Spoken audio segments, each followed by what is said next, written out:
কিভাবে লিখলে আমরা সৃজনশীল প্রশ্নে 10-এ 10 পাবো? প্রতিটি সৃজনশীল প্রশ্নে কয়টা স্তর থাকে? 4টা স্তর থাকে। কি কি? জ্ঞানমূলক থাকে, অনুধাবনমূলক থাকে, প্রয়োগমূলক এবং উচ্চতর দক্ষতামূলক থাকে। এই ক এবং খ তুমি একটা পেজের মধ্যে বরাদ্দ রাখবে। এখন থেকেই তুমি অনুশীলন করো এবং যেভাবে যেটা বলা হয়েছে সেটা মেনে তুমি লেখো।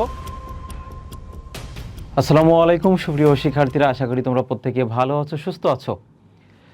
বাসায় বসে কিভাবে সৃজনশীল প্র্যাকটিস করব, বা তোমাদের কাছ থেকে হাজারো প্রশ্ন এসেছে যে কিভাবে লিখলে আমরা সৃজনশীল প্রশ্নে 10-এ 10 পাবো বা সর্বোচ্চ মার্ক পাবো, তার এই বিস্তারিত আলোচনা থাকছে আজকের এই ভিডিওতে। দেখো, সৃজনশীল লেখার ক্ষেত্রে তোমাদের যে নিয়মগুলো অবশ্যই ফলো করতে হবে, তার মধ্যে দেখো একটা অংশ যে প্রতিটি সৃজনশীল প্রশ্নে কয়টা স্তর থাকে? 4টা স্তর থাকে। কি কি? জ্ঞানমূলক থাকে, অনুধাবনমূলক থাকে, প্রয়োগমূলক এবং উচ্চতর দক্ষতামূলক থাকে। এক্ষেত্রে দেখো পাশে কিন্তু আমি সময়ও বরাদ্দ রেখেছি। তোমরা অনেকে প্রশ্ন করেছো যে আমি নির্ধারিত সময়ের মধ্যে মানে সবগুলো সৃজনশীল প্রশ্নের উত্তর করতে পারি না। তাদের জন্য এই অংশটা খুবই গুরুত্বপূর্ণ। এটা ফলো করে তুমি যে কোনো একটা সৃজনশীল লেখো বা নিয়মিত এটা অনুসরণ করতে থাকো, তাহলে দেখবা তোমার পরীক্ষার হলে বেগ পেতে হবে না, তুমি নির্ধারিত সময়ের মধ্যে লিখে আসতে পারবে সবগুলো। দেখো, জ্ঞানমূলকের ক্ষেত্রে এটা হচ্ছে 1 মিনিট সময় বরাদ্দ রাখবে, অনুধাবনমূলকের ক্ষেত্রে এটা 4 মিনিট সময় বরাদ্দ রাখবে, প্রয়োগমূলক 7 বা 8 মিনিট, আর উচ্চতর দক্ষতামূলক এখানে 8 বা 9 মিনিট সময়, কিছুটা কম বেশি হতে পারে। সৃজনশীল প্রশ্ন প্রথম যে প্রশ্নটা লিখবা সেখানে তোমার লেখার গতিটা মানে সবার এক থাকে না, সমান থাকে না, সেক্ষেত্রে সময় আরও বেশি লাগতে পারে। কিন্তু দ্বিতীয় তৃতীয় এইগুলো লেখার ক্ষেত্রে দেখবা তোমার লেখার গতিটা মানে স্পিড বেড়ে যাবে, সময় কম লাগবে আর কি। এটা অনুশীলন করতে হবে, অবশ্যই নিয়মিত লিখতে হবে। এবার দেখো, প্রতিটি সৃজনশীলের জন্য তোমরা সময় পাবে 21 মিনিট, 20 বা 21 মিনিট। এখন প্রতি পৃষ্ঠায় তুমি কত লাইন লিখবে, এটা একটা বড় প্রশ্ন। অনেকের হাতের লেখা মানে অক্ষরগুলো বড়, সেক্ষেত্রে 7 বা 8 লাইন একটা পেজে লেখে। অনেকের হাতের লেখা মানে অক্ষরগুলো ছোট, সেক্ষেত্রে 12 বা 13 লাইন বা 14 লাইন অনেকেই লেখে। 12 লাইন স্ট্যান্ডার্ড, এটা কম বেশি হতে পারে। এবার ক এবং খ এটা তুমি এক পেজে লিখবে এবং খ নংটা তুমি 2টা প্যারায় লিখবে। স্ট্যান্ডার্ড যে একটা কাঠামো সেটা একটু পরেই দেখাচ্ছি। গ নং সেটা 1.5 পৃষ্ঠা লিখবে। গ নংটা 3টা প্যারায় তোমাকে লিখতে হবে, 3টা প্যারায় লিখবে। ঘ নং এখানে 1.5 বা 2 পৃষ্ঠা কম বেশি হতে পারে, আর ঘ নংটা তুমি 4টা প্যারায় লিখবে। এটা গেল মানে লেখার যে কাঠামো আর কি। এবার দেখো, এখানে আমি 5টা পেজ রেখেছি, তোমরা এই কাঠামো অনুসরণ করেই কিন্তু লিখবে। লেখার পর এই যে দেখো প্রথম পেজে 1 নং প্রশ্নের উত্তর, এবার ক দিবে। এটা লেখার পর তুমি এখানে নীল কালিতে একটা দাগ দিতে পারো। এখানে আবার এই যে বিভিন্ন ঢেউ খেলানো দিবে না, এই যে স্টাইল করার দরকার নেই, এটা অনেকে করে, সময় যাবে আর কি। তাহলে 1 নং প্রশ্নের উত্তর ক, এটা দেওয়ার পর তুমি টু দ্য পয়েন্টে যেটা উত্তর চেয়েছে সেটা তুমি লিখবে। এখানে 1 মিনিট সময় বরাদ্দ রাখবে। এবার অনুধাবনমূলক প্রশ্নের ক্ষেত্রে আসি। 1 নং প্রশ্নের উত্তর খ, এটা তুমি 2টা প্যারায় লিখবে। টু দ্য পয়েন্টে যেটা জানতে চেয়েছে সেটা তুমি প্রথমে দিবে।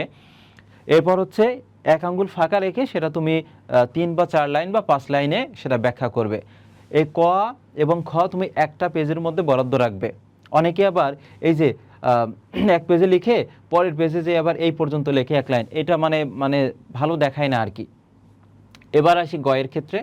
1 নং প্রশ্নের উত্তর গ, শুরুতে তুমি যেটা জানতে চেয়েছে যে উদ্দীপকের সাথে তোমার পঠিত কবিতা বা গল্পের কোন অংশের মিল রয়েছে বা কোনটা ফুটে উঠেছে, তুমি টু দ্য পয়েন্টে উত্তরটা দিবে, মূল কথাটা। এরপর 2 নং যে প্যারাটা থাকবে সেখানে তুমি কি করবে, হোক সেটা গ নং হোক সেটা ঘ নং, একেবারে মূল কথাটা মানে প্রশ্নের সাথে প্রাসঙ্গিক যে উত্তরটা সেটা তুমি এই 2 নং প্যারা গ এবং ঘ এর 2 নং প্যারায় সে মূল বক্তব্যটা দিবে।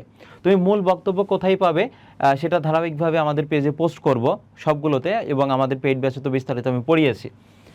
গ এর 3 নং প্যারায় তুমি কি করবা, যদি তোমার কাছে চাই যে উদ্দীপকের অংশের সাথে তোমার পঠিত কোন কবিতার কোন অংশের সাদৃশ্য রয়েছে বা বৈসাদৃশ্য রয়েছে, অর্থাৎ যে অংশের মিল রয়েছে সেটা তোমাকে তুলে ধরতে হবে মানে সাদৃশ্য, আর যে অংশের বৈসাদৃশ্য মানে অমিল রয়েছে সেটা তুমি তুলে ধরলে। তাহলে এটা গেল গ, 1.5 পেজ বা কম বেশি হতে পারে। ঘ এর ক্ষেত্রে দেখো 1 নং প্রশ্নের উত্তর ঘ, প্রথমে টু দ্য পয়েন্টের উত্তর, 2 নং প্যারা মূল কথা, 3 নং প্যারা যেটা যদি সাদৃশ্য চাই তাহলে মিলগুলো তুলে ধরতে হবে, আর বৈসাদৃশ্য চাইলে অমিলগুলো তুলে ধরতে হবে। আর ঘ নং এর যে 4 নং প্যারাটা সেখানে তোমার কাছে একটা যুক্তি চাইতে পারে, তোমার উত্তরের সপক্ষে যুক্তি দাও, তুমি সেটা উদ্দীপক প্লাস তোমার পঠিত কবিতা বা গল্প, সেখান থেকে তুমি যে অংশের মানে মিল বা অমিল রয়েছে বা তোমার উত্তরের সপক্ষে মানে তোমার যুক্তি কি দেখায় সেটা তুমি এখানে তুলে ধরবে। তাহলে এই কাঠামো অনুসরণ করে তুমি সৃজনশীল লিখবে এবং যে টাইম বরাদ্দ পাশে লিখে রেখেছি সেগুলো তুমি একটু ফলো করে লিখবে। তাহলে নিয়মিত লিখতে থাকো, তাহলে দেখবা পরীক্ষার হলে তুমি মানে নির্ধারিত সময়ের মধ্যে সবগুলো সৃজনশীল প্রশ্নের উত্তর করতে পারবে। এবার দেখো আমরা আমাদের যে পেইড ব্যাচ সেখানে হচ্ছে কিভাবে লেখার মানে কাঠামোটা দেখিয়েছি আর কি। দেখো অন্ধবধূ কবিতা থেকে নেওয়া হয়েছে। এই যে অন্ধবধূ, সে চোখে দেখে না কিন্তু তার অনুভূতি শক্তি খুবই প্রখর, সে প্রকৃতির রূপ রস গন্ধ সব কিছু তার ইন্দ্রিয় সচেতনতা দিয়ে সে হচ্ছে বুঝতে পারে। প্রত্যেকটা মানে গল্প কবিতা এইভাবে পড়ানো হয়েছে। এবার দেখো প্রত্যেকটা তুমি হচ্ছে যে গল্প কবিতা আছে তার শিখন ফল যদি তুমি আগে থেকেই এইভাবে আয়ত্ত করে যেতে পারো, তাহলে উদ্দীপক পড়ার সাথে সাথে তুমি মানে মূল কথাটা ধরতে পারবে। এই অন্ধবধূ কবিতা থেকে দেখো মানে কোন কেন্দ্রিক বা কোন থিম মানে ভিত্তিক উদ্দীপক আসতে পারে, অর্থাৎ দৃষ্টিহীনদের প্রতি পরিবার পরিজন মানে আত্মীয় স্বজন ও সমাজের দৃষ্টিভঙ্গি স্বরূপ, এরপর দৃষ্টিহীনদের অসহায় জীবন, তাদের যে অনুভূতি ও সংবেদনশীলতা স্বরূপ, তাদের এই অন্ধবধূর প্রতি স্বামীর যে আচরণ ছিল বা বাংলার প্রকৃতির রূপ রস গন্ধ এইগুলো সম্পর্কে, এবং গুরুত্ব অনুসারে দেখো পাশে স্টার চিহ্ন দেওয়া আছে। এটা শিখন ফল গেল, অর্থাৎ এই যে গ এবং ঘয়ের যে টু দ্য পয়েন্টে যে উত্তরটা লিখবে এই কেন্দ্রিকই থাকবে। এবার দেখো পাঠের উদ্দেশ্য আছে, তারপর হচ্ছে মূল বক্তব্য, অর্থাৎ গ এবং ঘয়ের 2 নং প্যারায় এটা তোমাকে লিখতে হবে। অর্থাৎ এই মূল বক্তব্যটা তোমার গ হোক ঘ হোক সব জায়গায় তুমি এটা প্রশ্নের সাথে সামঞ্জস্য রেখে ব্যবহার করতে পারবা। এবার সরাসরি আমরা একটা সৃজনশীল প্রশ্নে যাই। দেখো আমাদের প্রশ্নটি উদ্দীপকটি কি রয়েছে, মানুষের জীবন ক্ষণস্থায়ী, জীবনের স্বল্প সময়ের সমগ্র হিসাব চুকিয়ে সব সম্পর্ক ছিন্ন করে পরপরে চলে যেতে হয়। গৃহবধূ সুদীপা মাঝে মাঝে দুঃখ করে বলেন, সুন্দর এই পৃথিবী, ঝিঝি ডাকা সন্ধ্যা, জ্যোৎস্না ভরা রাত সব ছেড়ে আমাদের বিদায় নিতে হবে। তাহলে এই উদ্দীপকটা পড়ার সাথে সাথে তোমার মানে মাথায় এটা ক্যাচ করবে এটা কোন গল্প বা কবিতা থেকে এসেছে বা এর মানে কোন অংশের সাথে মিল রয়েছে। ক নম্বরে বলেছে দেখো মধুমদির বাসে, কথাটির অর্থ কি। তারপর এখানে রয়েছে কোকিল ডাকা শুনেছি সেই কবে, এটা ব্যাখ্যা করতে। আমরা গ আর ঘ দেখব। যে উদ্দীপকের বক্তব্য অন্ধবধূ কবিতার যে বিশেষ দিকটিকে আলোকপাত করা হয়েছে তা ব্যাখ্যা করো। দেখো কিভাবে, ক খা একটু দেখে নাও। যে মধুমদির বাসে কথাটির অর্থ মোহময় সুগন্ধে আচ্ছন্ন, এই যে এক লাইনে তুমি এটা উত্তর লিখলে। খ নম্বর বলেছে কোকিল ডাকা শুনেছি সেই কবে, পংক্তিটি দ্বারা প্রকৃতির কোন রূপের ইঙ্গিত পাওয়া যায়। তাহলে তোমার এটা 2টা প্যারায় লিখতে হবে।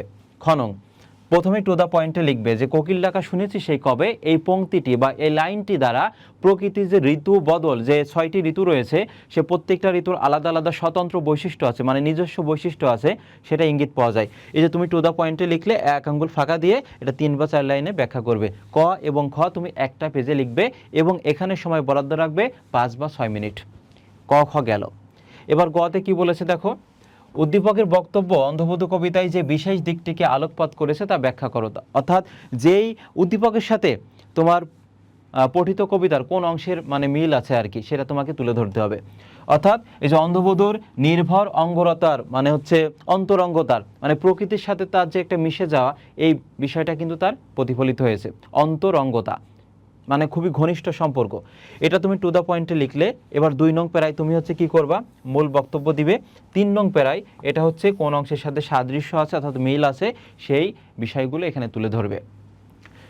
ঘতে কি বলেছে দেখো, উদ্দীপকের বক্তব্যে অন্ধবধূ কবিতার সমগ্র ভাবের প্রতিফলন ঘটেনি। উদ্দীপকে জাস্ট একটা অংশ যে অন্ধবধূ যে হচ্ছে নিঃসঙ্গ জীবনের আহাকার, এই বিষয়টা কিন্তু ফুটে ওঠেনি। সে তো চোখে দেখে না কিন্তু তার অনুভূতি শক্তি খুবই প্রখর, সে ইন্দ্রিয় সচেতনতা দিয়ে প্রকৃতিকে অনুভব করে।